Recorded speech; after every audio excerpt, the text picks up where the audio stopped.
are tuning in for. This is our last session for today. We will be hearing from Nazim and Marian on the gastronomy tourism recovery in British Columbia. We'll have about 20 to 22 minutes for presentation, and then we'll leave room at the end for question and answer. So with that, I turn it over to our presenters. Thank you very much, Angela. We are very happy to be here and grateful to be given this opportunity to share the next few minutes with you all. I'll be sharing my screen here. And here I have my slideshow. Okay, so this is the title of our research paper, which we just completed. We conducted it last year, and Marian will give you a little more information about the background and context of it. But this is what it's titled, and the title is obviously inspired by the topic, which focuses on the opportunities that emerged for the gastronomy sector in British Columbia. And we're hoping that there are some lessons to be learned and that can be exported to other parts, other provinces, and other regions in the world. Before we begin, I'd like to acknowledge that Kamal University acknowledges with respect the Lilwat, Musqueam, Squamish, Sechelt, and Tsleil-Waututh nations, whose people have resided on the territories where we come from to you today. I personally live come to you from the Tuasin First Nation land, which I live, work, and play on. So a very short background of myself. Nazim Kamal, or Naz, I've been teaching at Kamal University for the last 4 years. I have been dedicating my full time to the School of Tourism Management. And one of the courses I teach is called Gastronomy Tourism, or Building Cultural Connections Through Gastronomy Tourism. It is also a culturally approved course as a CapCore university course. One other thing about me is that my research interests usually focus on cultural identity and food in conflict areas. This is not about conflict today, but we are happy to present what we've learned from our research.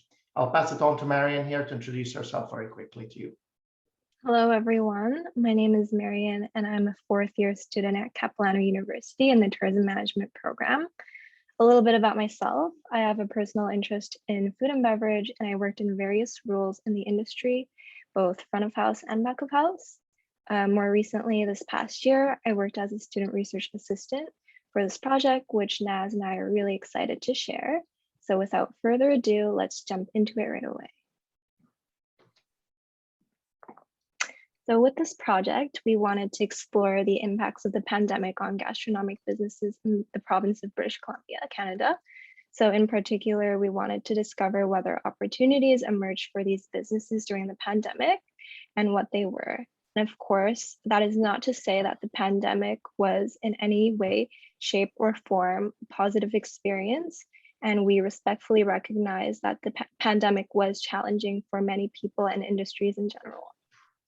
However, for the purpose of this research, we wanted to focus on how businesses were able, if they were, to build economic, social, and/or environmental resilience.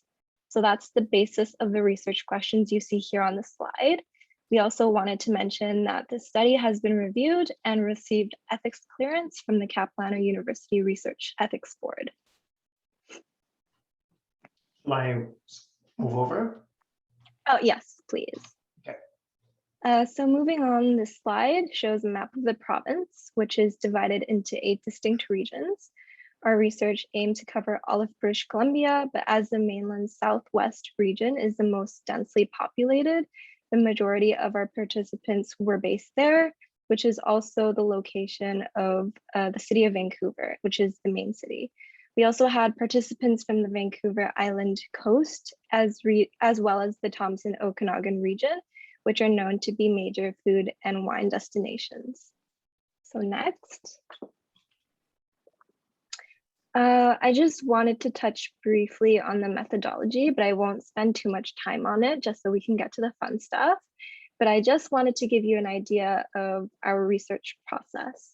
So we use the case study methodology with a qualitative approach by using semi-structured interviews that were conducted between March and May of this year.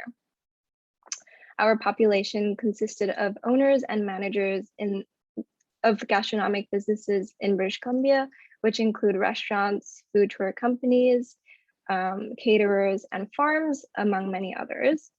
We obtained a sample size of 19 through a combination of convenience and snowball sampling. And all of the interviews were conducted virtually through Microsoft Teams, of course, because of the pandemic. And they ranged between about half an hour to about an hour. Of course, all data were collected in accordance with the BC Freedom of Information and Protection of Privacy Act regulations.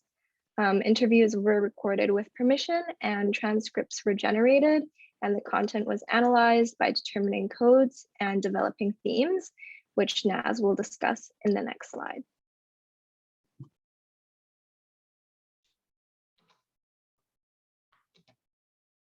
Thank you, Marian. I'm trying to move on to the next slide. Oh, there we are. No. Here we are. Yeah, thank you, Marian. So I'll be focusing the rest of our presentation today on the findings and the learnings that came out of these findings. And you'll see the findings highlighted in bold letters here. So the first theme of findings or category of findings is about diversification, technology, and economic sustainability, as you see here. I put a few keywords for you here too, and I'll be elaborating further on them. But one key finding that came out of our research was the interest in retail. Almost a third of our participants expressed interest in getting into retail, although some of them have already taken active steps to get into that. Now, the lure of retail was really a result of shifting consumer motivation and consumption patterns as we moved on to grocery stores more than restaurants at some period during the last 18 months. And so did the attention of the gastronomic providers. They saw opportunity in retail as a way to expand the repertoire and range of products. This obviously came with a bit of learning. As you know, to get into retail and into supermarket shelves, products had to be changed for longevity. Recipes had to be adapted to be stored on restaurant shelves and coolers and refrigerators. So along with that came some learning, obviously, and some challenges for our participants. Another interesting finding was about multi-unit restaurants specifically. And we highlight multi-units, and what I mean by that is restaurants with multiple locations, is that these businesses have found opportunity in expanding to vacant restaurant space that was made vacant as a result of the pandemic with smaller restaurants. The rationale there was seen as favorable move-in situations for these multi-unit restaurants. So we had favorable leases, cheaper rents, desperate business owners or landlords wanting to fill space, and hereby giving these multi-unit restaurants the opportunity to expand at a time where the economy was shrinking. There was also indicators of new customer base for many businesses. What we found here is that many businesses found new clients in their own neighborhoods. And that simply was a result of a shift in people's attention from international destinations or far away from home experiences to more localized regional experiences only in their backyards. This was seen in multiple findings and interviews that were done with specifically local growers and farms. There are obviously technologies is one of the things that we're going to highlight here. Technology made many things available to our our respondents. And some of these technologies that were mentioned mainly were third-party technologies, first of all. And secondly, they heavily emphasized, obviously, on delivery. So, the sort of Uber and skip the dishes and all that sort of stuff.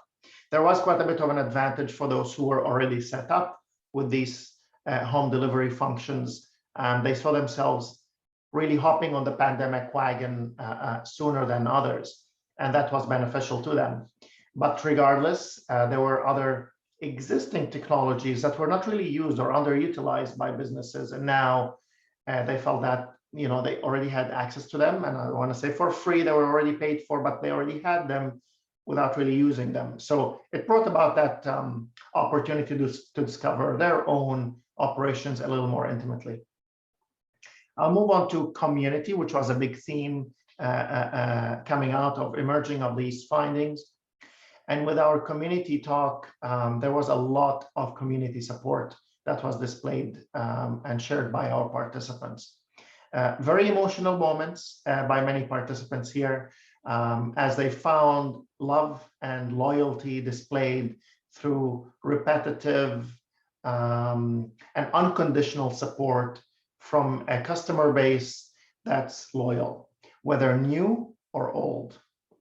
Philanthropy also was a word that emerged multiple times, actually. Many business owners felt that this was the time to give back. This was the time to offer community support in multiple ways. And these took place as collaborative projects that included NGOs and some community organizations, in addition to the businesses, as well as some other sponsors who made these philanthropy or projects possible. Philanthropy led to an increased brand awareness of these businesses, which is great, and I'll get to that in a moment later with our findings in the next slide, with our discussions. But philanthropy also gave way to increased staff morale. It gave these businesses something to give their staff to do at a time where there was barely any business happening. And this might have been conditional as well of the government support they were receiving, which was conditional of them still being in operation. And philanthropical projects were seen as a way to stay in business. Brand image, as I mentioned, I'll touch on that in a bit later. Another finding was about challenges and concerns. So I'm not going to focus a lot on that, but the challenges that emerged obviously were financial, were anxiety related as well. The quality of customer expectations was also highlighted by multiple of our respondents. Having decreased service levels and limitations to takeout operations and that sort of stuff made participants a little more aware of the quality that they're providing to their customers. And it made them a bit anxious about whether it's enough or not.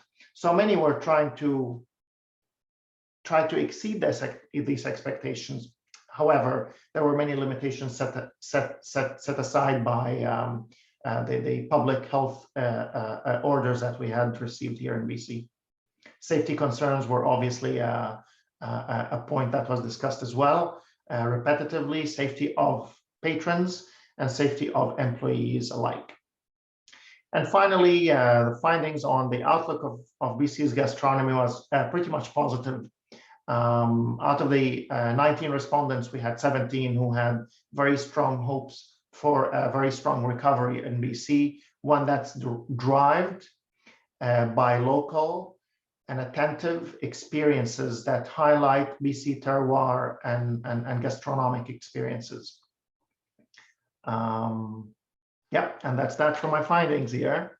So drawing all these findings, we came to a few conclusions and a few discussion points that hopefully will illuminate a path for the future here, and that will offer a way for other destinations to maybe derive some learning from the BC experience. So the first discussion point here is resilience. Resilience is a key word and a key topic that emerged in our discussions. And resilience had quite a bit to do with the spirit of collective prosperity. And when we talk about collective prosperity, we're talking about communal sharing of responsibility to emerge not only a business, but a destination as a business unit as a whole. Resiliency was also a result of increased efficiencies that have happened as a result of the pandemic. And when I talk about increased efficiencies, we're talking about these strategic shifts and operational changes that made these businesses just much more resilient in face of, emergency situations in the future. Now they are equipped. Now they have systems in place that will enable them to weather similar, hopefully not, but whether any storms of that nature in the future. The government in BC has been, in the eyes of 18 from the 19 respondents we had, the government had played a major role in supporting their business. These came in the forms of grants, forgivable and loans that can be paid on with no interest and in long-term contracts. So many businesses felt that the government stood up for them and the government had their back. I mean, this might change now that these grants and this support is going to end very soon here in BC. However, we see an increased role for the government happening in the future, taking a consultative, two-way, reciprocal sort of relationship with the business community and trying to listen to them and what they want. And this is derived from the findings that informed us in this research, how the government tried to help these businesses. Now, apart from these grants, we also had quite a bit of opportunity in helping these businesses reach their customers. So, for example, there was quite a bit of change in city bylaws to allow for liquor service to be done for off sales, or liquor service expanding into patios that were non-existent in the past, or even liquor service to be consumed in parks, which is something we didn't have in the past year. The government has also allowed for patio services or patios to expand and be built. And that was, a major source of relief for many of these businesses. So moving forward, we believe that the government will collaborate with the business community a little closer in ways that are positive for both sides. Another key discussion here is, I'm just worried of my time. Okay, I think we're okay. Another key discussion to highlight here is the regional slow food travel that has emerged as a result of the pandemic. A key word that stands out here for me is the increased positive reflections of the BC product that may have in the past been seen as inferior. In many ways, it is not. The BC product is something we're very proud of: gastronomic product, food product, terroir, and experiences. But I think there is a rebirth of the belief in that belief. Obviously, people started traveling more locally and started to realize that there are local gems here, and we think that this is a trend that's going to stay in many ways. And finally, in our discussion point here is that community well-being. The well-being of the community has been raised several times over this research. And one of the driving factors in that topic of community well-being is that we will see more collaborations and more attention to groups who have historically been marginalized, such as the BIPOC community or women in general. And that emerged as a result of these philanthropic experiences and projects that has taken place and shape in BC through these 19 respondents or the stories that we've heard from them. I don't know, Marian, have I missed anything here? Is there anything I should be building on, you think? I think you covered most of it. Well, I think so too. This takes us to the end of our talk.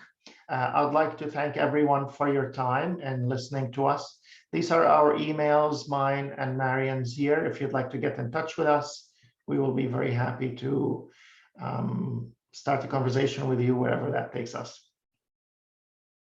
Thank you both. That was very interesting. Nazmi, are you and Marian, are you able to see the question and answer, or should I read those off for you at the bottom there by the? I think I can. I'm trying to pause my share, I guess. Stop share. Yes, sorry. I can read Ronaldo one. has a question for you. By all means, go ahead. Okay, you mentioned that one of the opportunities was related to the valorization of BC terroir. What do you exactly mean by terroir in this case? Was it an expression that emerged from the interviews? Thank you, Ronaldo. We have interviewed a number of farms and farm experiences, excuse me, farm experiences that were obviously terroir based. And that's where I derive my terroir or the reference of it. I'll just have to read your question once again here, just to be able, I need to interpret it.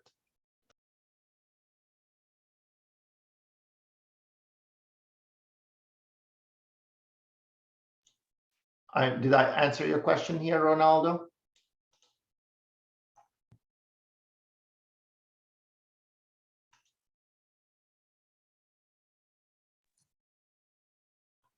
Maybe. We'll have to wait and see if he responds there. Okay, thank you.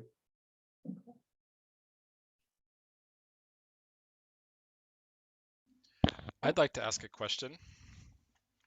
Yes, please, Eric. Let me go ahead and start my video here since I've been mostly silent for this summit. Did you find in your research that there was any development of BC starting to gain more traction in Canada in terms of the reputation of the province's products? Because when you think about the places in Canada where great food and drink come from, Ontario, obviously, I think of British Columbia, maybe some people don't.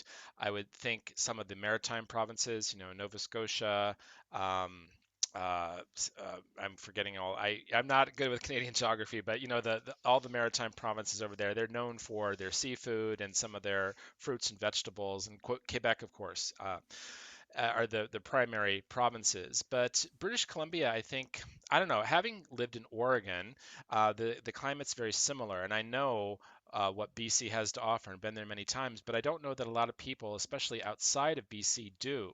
So what's happening with that evolution of BC's reputation, I would say? That's where I'm trying to get with this. I am hoping that, well, it's the evolution of BC's gastronomy here. I don't think it's where it needs to be. There is a lot of emphasis and interest locally on the BC product. Obviously, there's a lot of product that's made for export here, our seafood and blueberries and the such. But I don't know how it compares or how it's perceived by others outside BC. This is probably a good topic to look into and content for some future research here. Ontario stands out. Ontario has quite a bit going on, and they do have an ambassador program that promotes its gastronomy scene and multiple projects that I know of. I feel BC is lagging behind a bit here. We do not have sufficient food promotion or international, let's say, food promotion programs or anything of that sort yet. Although it's been highlighted in a few short studies done by, I believe, it's Destination BC, if I remember correctly. I look into the gastronomic tourists from China. I believe there was a bit of study there, but yeah, there isn't. Yeah, that's what I have to say here, Eric. Yeah, we've have a close relationship with BC. I mean, even in our early days, we did a conference there. I spoke many times at the BC RFA event, and I know lots of people up there. And it just seems like BC never quite embraced its potential there. That's a very well said sentence here, Eric. I don't. I've been quite involved in agricultural tourism here a bit, and I see there is a lot of hype locally about the food product here, but embracing the potential. I mean, I think it's a question of marketing, honestly, Eric, and I don't see enough of it happening Yeah. outside of BC. People don't know us for our food yet. Yes, it very well could be a question of marketing. We didn't really get much interest from the provincial government in what we were doing, and our partners in BC also didn't get the interest. So, but back to your research, did you come across anything that talked a little bit about? Because it seems to me that there could be a bit of a double-edged sword here, a bit of a struggle. So you have all of the agricultural products and wines and so on, and seafood that BC is known for, but then you also have fusion cuisine and innovation in food that is based on those local ingredients, but say that, the Chinese influences are very strong there. So you could have amazing modern Chinese food, but with BC ingredients. So has that come into your research at all? No, we did want to cover how the pandemic impacted ethnic businesses, and we've interviewed a number of businesses that self-identified as providing ethnic experiences. What I saw, or part of our findings here from them, was that they're very enthusiastic about the future of consumers who are very curious about unique experiences, and in their views, the ethnic experience is the unique experience. So there's a bit of belief here that the future is going to favor these ethnic experiences and products, and we've seen that quite a bit in this research. But that's that. Yeah, it's I don't want to call it a melting pot. That's more of a cliche perhaps here, but BC certainly has very strong diasporic communities and food initiatives, especially the Chinese, as you're presented here, the South Indians or South Asians, excuse me, from India also stands out here. Korean diaspora as well. So Yeah. Well, I'm very interested in what happens in BC, so I would be happy to continue the discussion with you later. But let me turn it back over to Angela because I kind of upstaged her a little bit. So sorry about that, Angela. No, this is your conference. I'm just here as the moderator. Anyone else have any questions for either presenter? Maybe not related to the presentation, Nazmi, but your photos are beautiful. Are you a photographer on the side? Oh, well, the photos were, I ride my bike, and last year I took my bike around the Gulf Islands. So it's a bunch of islands here just off the coast of BC, and I took the ferry and just did my agricultural tour on a bike and took these photos then. Wow. There's a new unique idea, bike gastronomy tours for BC. Yes, when the weather is I'm trying beautiful. to bring it to my classroom. I'll do it one day.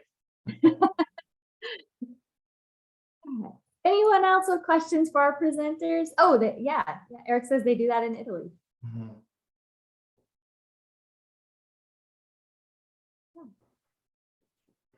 Well, is there anything you want, any final things either presenter wants to add before we wrap up this session?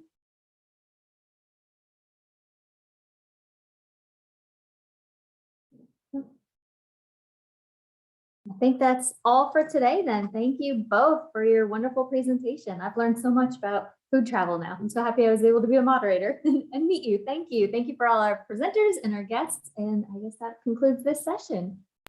Thank you very much for having us, Angela, and everyone else. And then we'll just see everyone tomorrow, starting at the same time tomorrow for the second day of the FoodTreX Food Travel Research Summit. Thank you all. Thank you.